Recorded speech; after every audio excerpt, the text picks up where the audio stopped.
Welcome to the JP8 Report. This is James Pierce with the JP8 Report, episode 257. Sorry about that, man. I was looking at it and the numbers just wouldn't come out. Thank you all very much for tuning in today for Veterans Day, November 11th. And before we get started, don't forget, a little bit of overnight news. As everyone's probably already heard that the Senate voted 60-40 to pass the continuing resolution through January 30th. And now it goes to the House of Representatives, which Speaker Johnson said he should get it Wednesday night or first thing Thursday morning. So we'll see.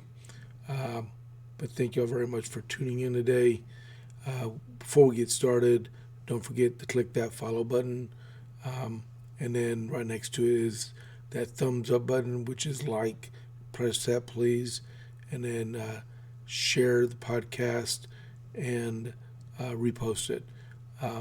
While we're discussing that, remember this is live simulcast through Facebook and X. And we're also trying to build up our numbers on YouTube, but YouTube requires 50 subscribers. And we have about 12 or 13. If you don't mind, please go to the JP8 Report 67 over on YouTube. Click that subscribe button. I'm not saying you got to go back and ever listen to it. Options there, but let's just help me get my numbers up to 50 or above, so we can get going through that. But remember, Rumble's number one. We always go through Rumble, no matter what. All right, I'm loyal to Rumble. All right. So that being said, man, thank you very much if y'all do that for me. Now, today we're going to talk about Dalmatian Texas Group. They do homemade smash burgers and dogs right here in Copper's Cove. All their ingredients are homemade. They're, man, my voice is scratchy today. Well, all their ingredients include their buns are homemade and fresh. And they're open Tuesday, which is today, through Saturday, 11 to 2, and then 5:30 to 7 unless they sell out. And you can find them here in Copper's Cove on the far west side of the town and behind Bush's Chicken. All right. Right. Thank you all very much for that. They really do appreciate me putting this out for them almost every single day. So today's Veterans Day. President was at Arlington National with a wreath placement, and then I don't know what the VP is doing. He's probably recovering from celebrating the Marine Corps' 250th birthday yesterday. Let's see. I forgot to do the America 250. I fully apologize, man. I'm looking forward to doing this Veterans Day stuff that I got saved up here for y'all.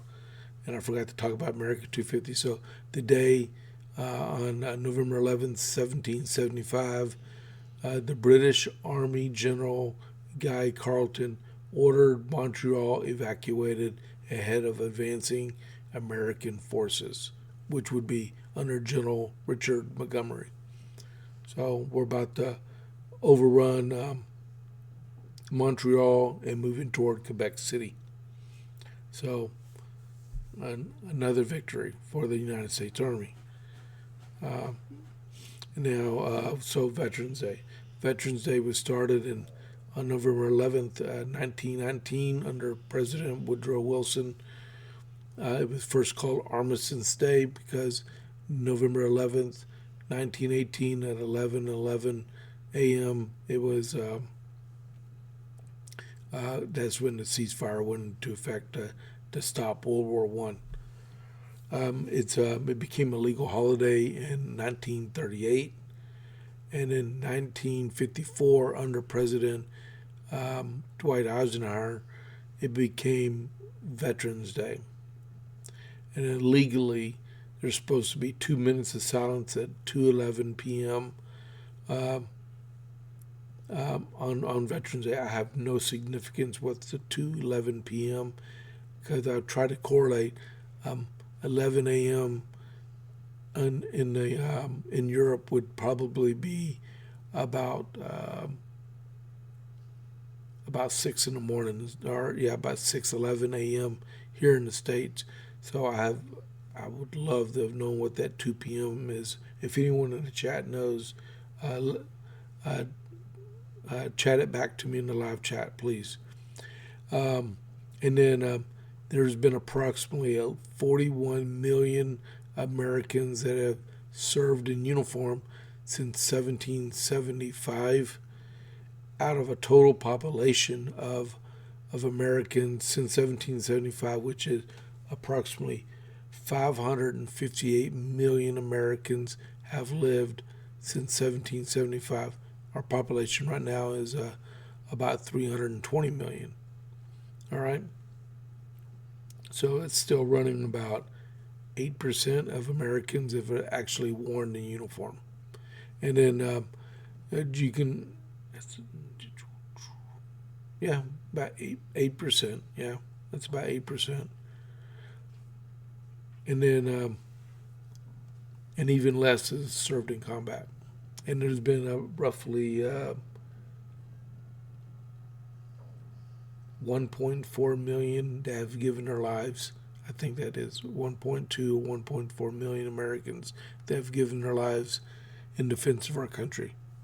All right, so what I'm doing now, I'm going to just go through some pictures. Let me get a drink of water first.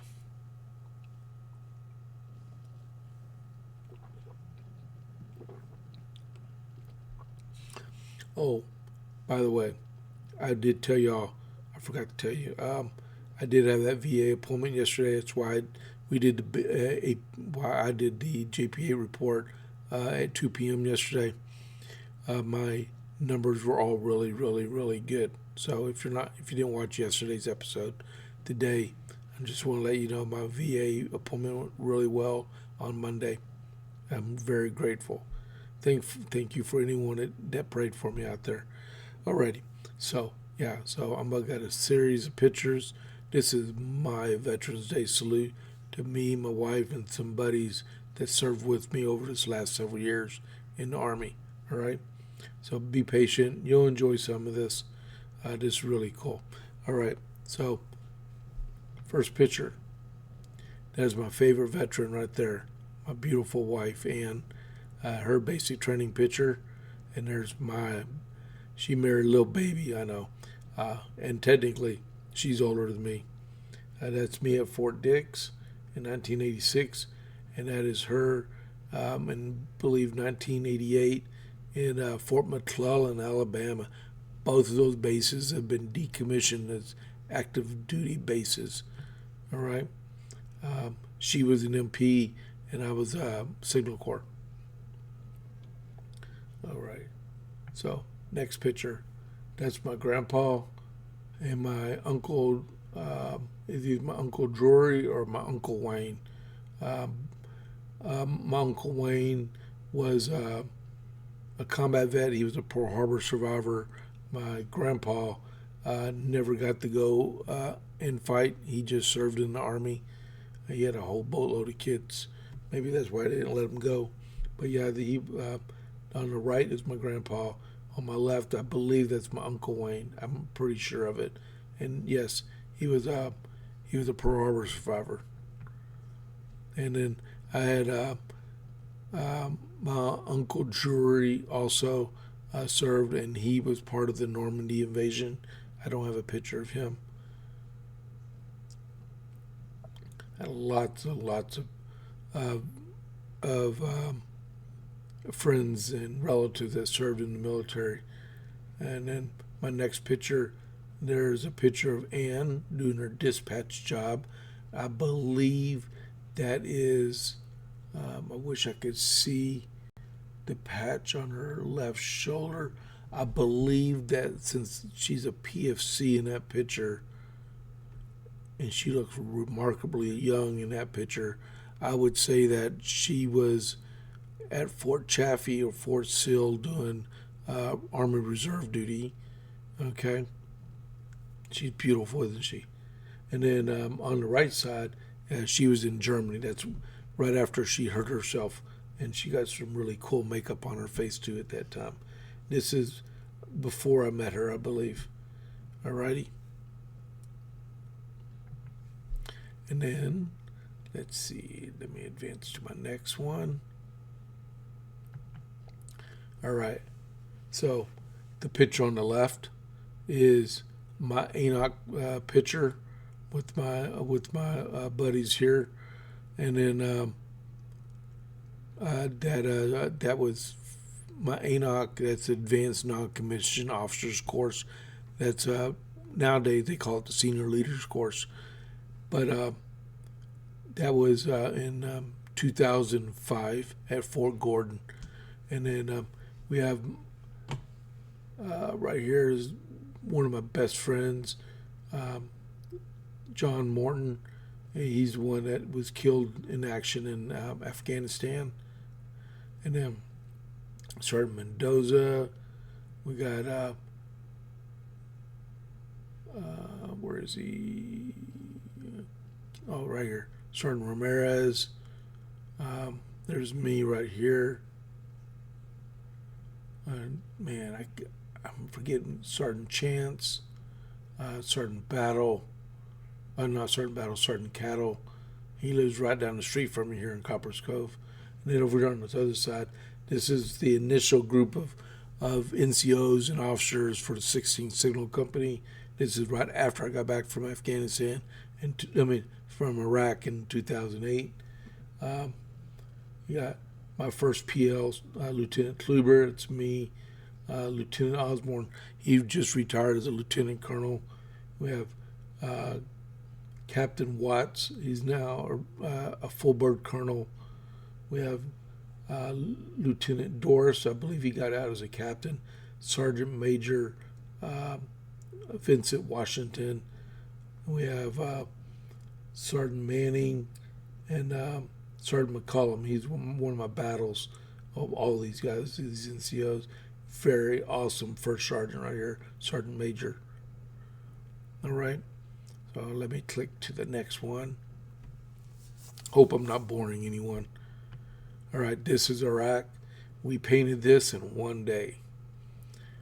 This was in 2007. So I was on a MIT team, or a NIPT, National Police Transition Team, or MIT is a military transition team.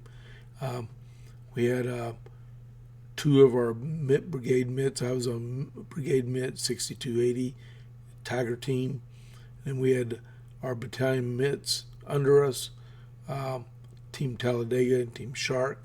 Team Shark had Captain Norman in it. He's another one of my really good friends that died. And then we had these guys, Team Eagle. They were a Falcon in the south part of Baghdad, and they had two MIT teams too, the Dirty Dozen and Team Zulu.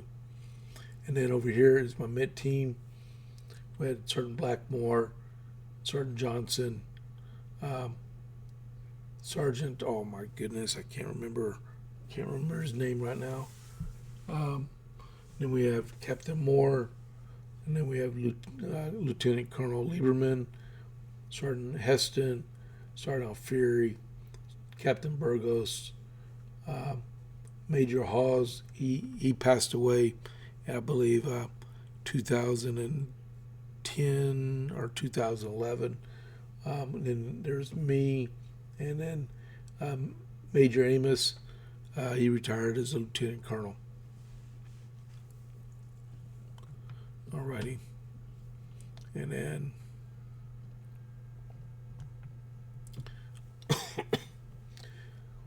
so this is a picture of me in Ballydiot, just right outside of Sauter City. I believe that was in 2007, And right next to it, I had this picture taken of me when I was still at White House Communications. I decided to get a formal picture of me in uniform. My wife loved it, so I did it anyway. We'll go back right there. So this is the parade route for the Iraqi army. So there's two sets of swords in this picture, right in front of me and then at the back of the parade route. If you hold your hands up in like I'm doing right there, it looks like you're holding the actual swords, right? If you see this right here, that is helmets or captured Iranian helmets from the Iranian army. And when they made the parade route, Saddam Hussein had them put them in the concrete. So when the Iraqi army was marching through, they were actually marching on the helmets of the Iranian soldiers that had been killed or captured during the Iraq-Iranian war in the 1980s. And next, a couple of Black Hawks take it up from JSS Sauder City. We're ready. So next. All right. This is Cobb Callahan. Cobb Callahan after indirect fire attack that happened in 2007. And then this is me at Baladiad again, combat picture. Yeah. And then over here is Colonel Holt and Colonel Ferris. He's a 2nd Brigade, 82nd Airborne Commander. He retired as a Brigadier General. But and he was combat wounded also. He survived and came back to complete his deployment in Iraq. And then right here is Colonel Lieberman, and that is at JSS Sauder City also. All right, then my next pictures. Donnie Aldridge, Major Oswaldo Ortiz. I believe he's just about to retire from the Army. And there's me. All of us were in the White House Communication Agency, and we met up in Afghanistan. And here's me right before I redeployed back to the States, getting my awards before I redeployed back with my platoon. Afghanistan also.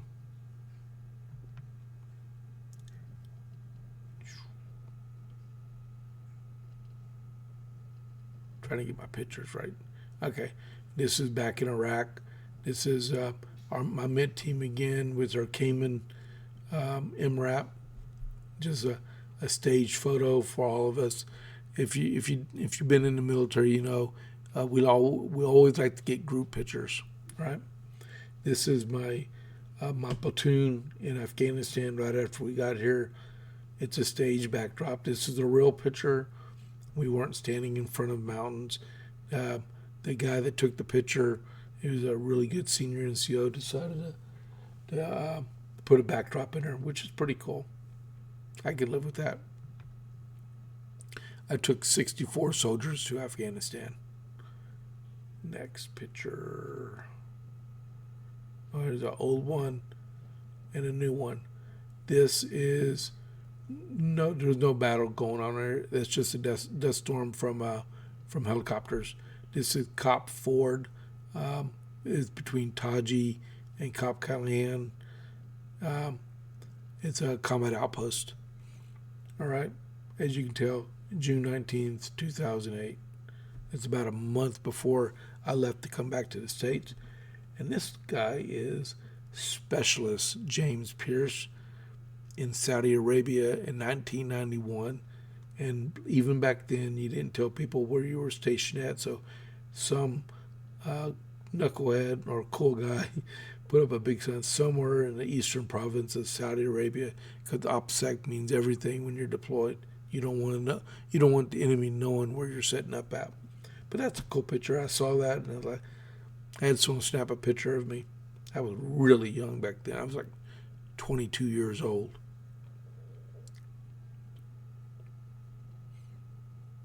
All right. So we have First Sergeant Mormon here again. He took First Sergeant Washington's place, and then right next to it, there's Captain Watts.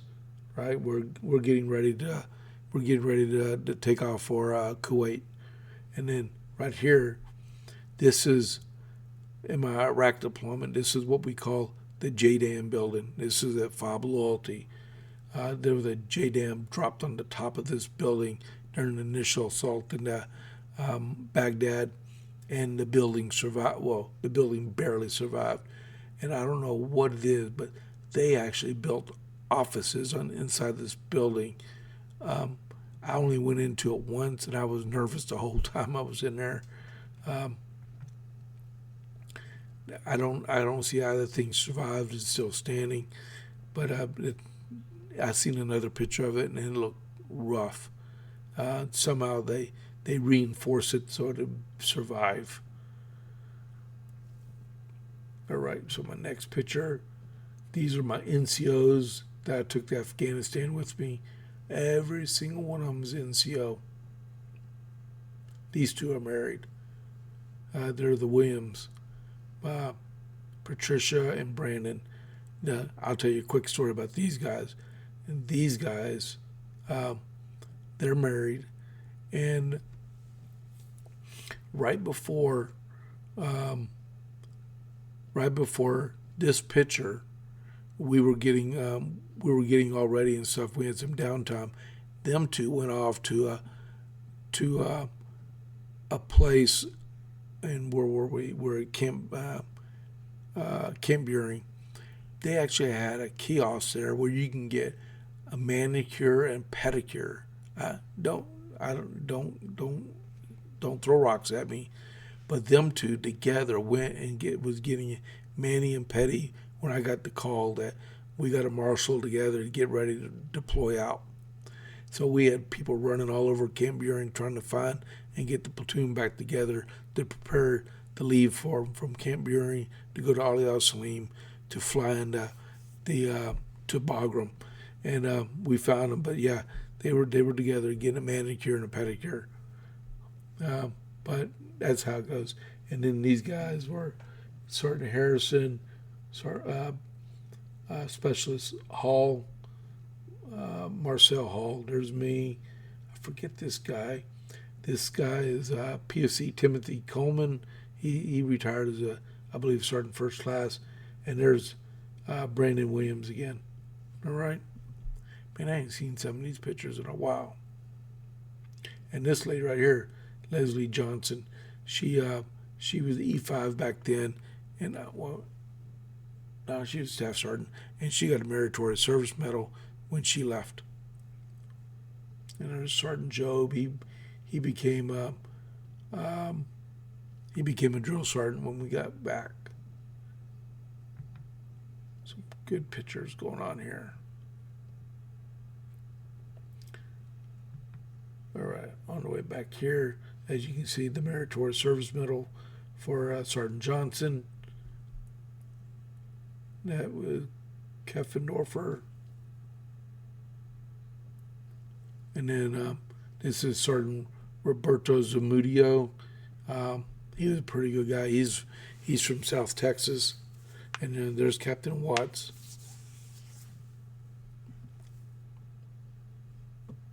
Great guys, man. You know, I've been retired for about 12 years, and I still remember a lot of them. As you can tell, I forget too. This is from my basic training platoon at Fort Dix. We were the Rough Riders. Where am I? Right here. Pierce, James A. All these did basic training with me. All these guys right here. First platoon. Cycle 35, 1986. This guy is the toughest NCO I ever met, and he was a 31 whiskey, which is a E7 in the Signal Corps, and he was a 23rd Americal Division from Vietnam as my drill sergeant, and so was Sergeant Spencer. Sergeant Lowry wasn't; he was just an E5. But these two guys, he was infantry, he was signal, and he was an MP. But these two guys were Vietnam veterans. 1st Cavalry Division, 23rd American Division. And I only met all the guys I went to basic training with. I only met like a couple of them after basic training. Alrighty, so here, this is my basic non-commissioned officers course. That's my small group. Man.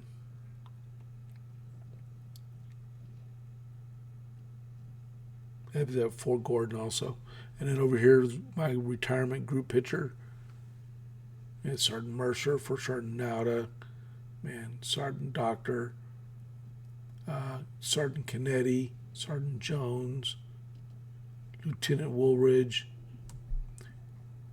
Man, that man right there, he used to get on our nerves and stuff, and I actually got him a box of crayons, tell him he needs to listen to his NCOs. He actually called his dad and asked him what it was for. He told him, like, your platoon sergeant is like telling you that you need to actually shut up and listen. That's another Sergeant Jones. I was in White House Communications with her. This is Sergeant Chantel Williams. She replaced me as platoon sergeant when I retired. There's me, Ann, Rose, Rachel, Rebecca, my sister Tina, Sergeant Major Wayne Coleman, and then Major General Caldwell. All right, so my next one is my departure picture with the White House Communications Agency.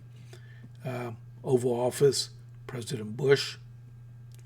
And the cool thing about this is when we went in there, Mill Aide said when he calls, when he says thank you to the guy in front of you, y'all step off. It's in Washington, as marching when he calls your name, when I call your name. So he said Sergeant First Class and Ann, and then that's when we started walking Pierce. And President Bush said, "Hey, how are you doing, Ann?" And it's like barely gave me any salutation or anything. And he said, "Where are you going, Sergeant Pierce?" I told him I was on my way to Iraq. But yeah, this is my Oval Office departure photo. I worked for the White House for 5 years. Okay, my next one. This is my actual retirement photograph with Sergeant Major Coleman and General Caldwell and Ann. I got a Meritorious Service Medal when I retired.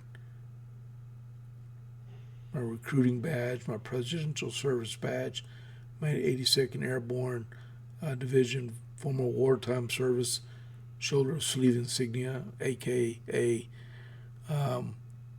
combat patch. And this picture was taken in April 2012. My actual retirement date was September 1st, 2012.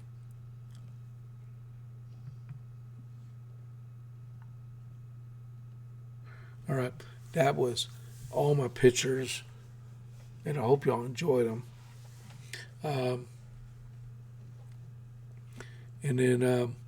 But there's a whole lot more. I've got thousands. I guess I might try to do this every Veterans Day because I got thousands of pictures that I could put on there. And Ann said that she would need to look for hers.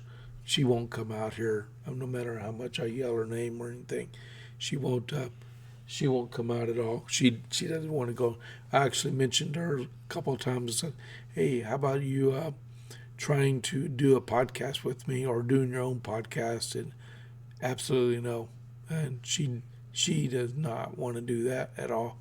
But maybe next time I put more Afghanistan pictures in there. Or I got, I counted up one time. I've got like over 800 pictures of my train up for Iraq and my deployment through Kuwait and Iraq through my Iraq deployment. I got a lot of pictures when I was in the first Gulf War also. Now, just think, we're in 2025, so that was almost 35 years ago, and I know where that photo album is. But the thing is, I would have to scan all those pictures. I'd have to take them out of their picture thing and picture envelope, and then scan them and then put them back in to save them for longevity. You know what? That might be a good idea too, because you never know what would happen. House could catch fire someday or something like that. But I tell you what, some people don't ever talk about the military service again. I'm proud of it. I served almost 25 years. I served about 25 years. I got 3 combat tours. I got how many duty stations? I got my 1 reserve duty station, which really don't count. And then I was Darmstadt. I was at Fort Ritchie, Saudi Arabia, back to Fort Ritchie. Then I went to Mannheim. Then I went to Fort Sill. And then I went to Syracuse recruiting. Then I went to Fort Gordon. Then I went to the White House. And I went to Fort Hood. And I was in Iraq also, in Afghanistan. So 13 duty stations, 12 duty stations, 12 duty stations. And that's not including my basic and AIT. Wow, so 12 duty stations I had in almost 25 years of service. My daughter, my baby, Rose, is married to a soldier, and he's about to become hopefully soon, a staff sergeant, and he's a combat vet from Afghanistan. So hopefully he sticks it out and does what he wants to do. And them as a family now, they've been married a little bit over a year and a half. So that's what I wanted to show you all today. I'll show you my socials if you want to send me some stuff. You can reach me by email at jp8report@gmail.com, and you can reach me on Facebook at James A. Pierce Jr. and on X at James Pierce Jr. Well, I hope you all enjoyed the last 32 minutes of storytelling about Veterans Day, and I hope some of y'all part of that 41 million people that have served. Remember, on Friday I heard Lieutenant Colonel Alan West speak to us here in Coppers Cove, and he was saying, when you got someone that comes up to you and says thank you for your service, you should respond back instead of thank you. You should respond back to them like you were worth it, and that's a good thing to look at too. It's like, you're worth it. I raised my right hand for a reason. I wanted to shoot Russians. That's why I joined the Army way back then. I never got to shoot Russians. I'm glad I didn't. But if I had to, I'd put steel on a target in a heartbeat.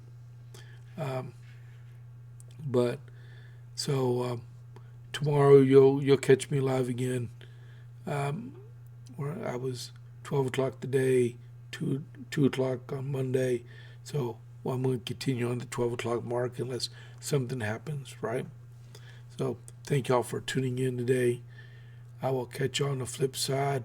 This is James Pierce with the JP8 Report. I'm out.